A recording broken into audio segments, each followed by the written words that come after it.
Are you making money on crypto? If the answer is yes, I got something for you. Welcome to Office Hours. My name is Victor Delerme. I'm a CPA. And today we're going to be talking about crypto profits and how to save money on taxes. I trade cryptocurrency full time. How do I report my transactions, and should I consider a mark-to-market election? Guess what? If you're considering to make a mark-to-market election, that means that you're probably a sophisticated person. That means that you're probably making money on crypto. You're having capital gains. So there's benefits and there's some cons if you make a mark-to-market election, right? So some of the advantages of mark-to-market would be you can take some of your losses and you can offset some of your losses against any other ordinary income that you may have in any other business. That's definitely an advantage. However, a disadvantage would be, well, once you make that election, it's very hard for you to go back to like the traditional method of accounting, right? So make sure that once you make this election, this is the right one. As an alternative, you could trade crypto through an LLC, and then you have the LLC do the mark-to-market election. And then you could be taxed as an S Corp and then have the flow through coming to your 1040. That is a little bit more advanced, but it's definitely a way for you to conduct business, making sure that you do the mark-to-market election for the LLC, not for you personally. And then you're asking me, well, Victor, what are the tax forms that I need to file? The most important forms for you to file if you're a crypto investor, a crypto trader, you want to make sure that you complete the form 8949, and of course that you complete the form Schedule D. I made significant stock market gains this year. How can I offset my taxable income with losses or deductions? Okay, so let's say that you are a crypto investor, right? And you are pretty successful at it, right? Either short-term or long-term gain. In my opinion, you always want to treat your investments, your trading as a business, right? So consider doing your trading, your investments through an investment vehicle like an LLC. And then you have the right proper tax elections for business purposes. Once you do that, then you have the authority to run your trading as a business. And then you have a number of expenses and deductions that you can claim.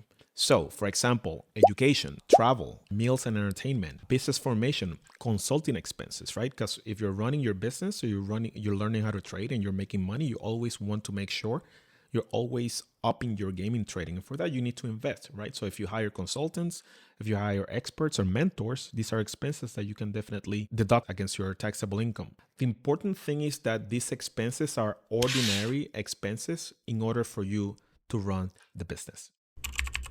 How do the tax rates differ for short-term versus long-term capital gains on crypto? And how do I know which applies? So this one is very good. And here's why. It depends on your strategy. If you have a short-term strategy, meaning like you're going to make money, you're going to liquefy your investments within 12 months, 1 year or less, your tax rate typically is going to be anywhere between 10% up to 37%. If you run a different portfolio, and your strategy, you'd say, well, Victor, my holdings are for more than 12 months. Guess what? Then you are in the best territory possible because your gains are only 20% in the US. Think about it. If your strategy is short term, within 12 months, it's primarily going to be from 10% up to 37%. But if your strategy is, again, long term, it could be 20%, right? So you'll be saving at least 17% in taxes. But hear me out. You always hear me talk about Puerto Rico, right? And what are some of the tax incentives for you to relocate as an investor to Puerto Rico or as a business owner to Puerto Rico? I just told you that if you're running a portfolio which your strategy is a short term and you're making a lot of money, you're going to be paying at least 37% in the US. However, if you do this in Puerto Rico, it's going to be a 0% tax rate. You tell me which one you like. How do I report gains and losses from crypto transactions on my tax return? And do I track every transaction? So the way we help our clients with crypto transactions is basically we have to make sure that we understand the wallets in which some of these holdings are kept. If it's a hot wallets or cold wallets or warm wallets, and then we download all the transactions for a specific year, for a specific period.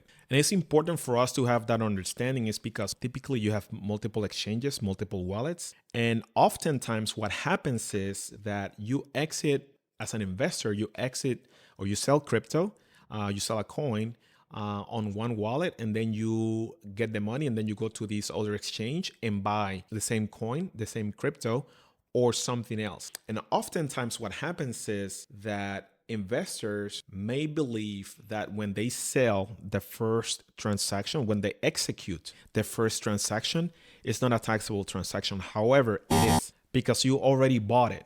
So if you bought it and you sell, you either are going to make money, lose money. Odds are that you're not going to break even, right? So once you do that transaction, then you go to the other exchange, or it could be the same exchange.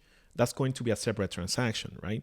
So that's why for us, it's very important every time we consult with our crypto investors that we understand basically all the crypto transactions that they had for a specific period, for a specific year, because then we're going to know whether capital gains were made, and what are the specific tax strategies that we can run in order to mitigate taxes, right? So we want to make sure that we have a list of all the transactions, all the crypto transactions. And there's devices, there's technology for us to do that. I'm not going to go through all of them because there's multiple of them. And sometimes our clients who have them, we just have to make sure that we have the right intelligence, the right conversation in order for us to be able to consult and help. So yes, so we tallied all the transactions, and then you have to make sure that the right reporting is done, right? And I've said before, Form 8949, and then Schedule D.